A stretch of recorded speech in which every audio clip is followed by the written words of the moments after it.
Welcome back. Well, you likely know someone who struggled or is struggling to have a baby. And when it comes to infertility, there can be enormous emotional, psychological, and financial challenges. Joining me now to talk about this more is Brooke Sackrider, mother of a 4-year-old who's here to share her personal story. Good morning to you, Brooke.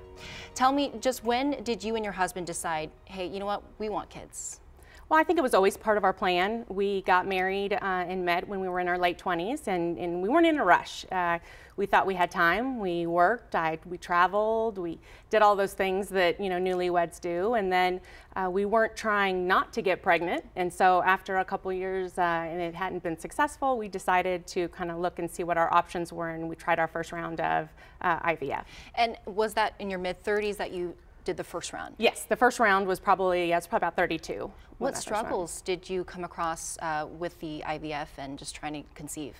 So I was diagnosed with low ovarian reserve, and then on my husband's side, he had some mobility issues with his sperm.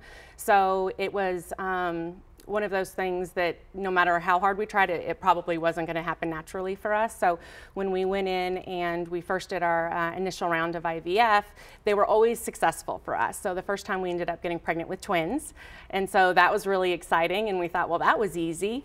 And we ended up losing the first one at 10 weeks and the second one at 13 weeks. So you start to develop the perspective of, okay, this is more of a marathon and not something that is going to be a quick fix. And can you talk about that more, just about maybe some of the emotional and psychological struggles that also come along with trying to have a baby and having just these maybe IVF rounds not being successful?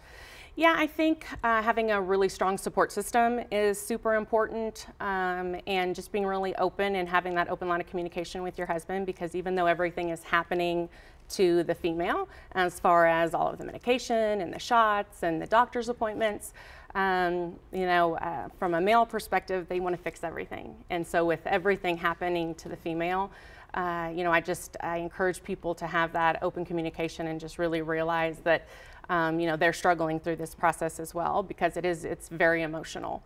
And not only that, but you're souped up on all of these hormone drugs that aren't helping either. So. And now the second IVF round was very successful. You now have a beautiful 4-year-old boy. Yes, his name is Jackson.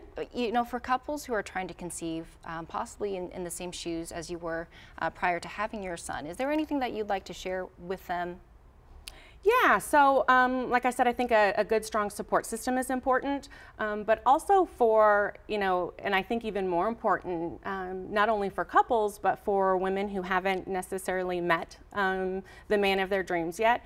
I strongly encourage people and talk to people about freezing their eggs early when you're in your early 30s, so that you have options later on, whether you're ready now or not.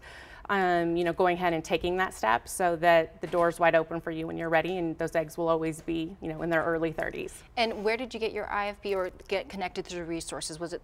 So when I had my son, Dr. Martin at the Fertility Center of San Antonio, you know, we love them over there. So it was a great experience with them. Well, thank you, Brooke, for sharing your story with us.